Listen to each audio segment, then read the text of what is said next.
इ गाना हमारी सभी भाई खातिन बा। अगर इ गाना अच्छा लागे और बढ़िया लागे तो अपन प्यार दुलार देहिब जा।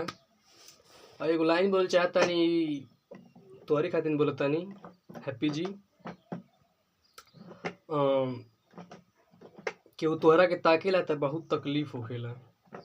कभी बता ना पइली पर इ हम आज बतावल चाहतानी अपनी गाना के माध्यम से। तो सुना, बहुत ध्यान से सुनिए। तुहरा के केहू ताके त तकलीफ होखेला, तुहरा के केहू ताके त तकलीफ होखेला।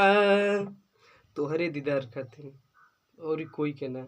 और तहरे दीदार खातिर आई तोहर गली, तहरे दीदार खातिर आई तोहर गली।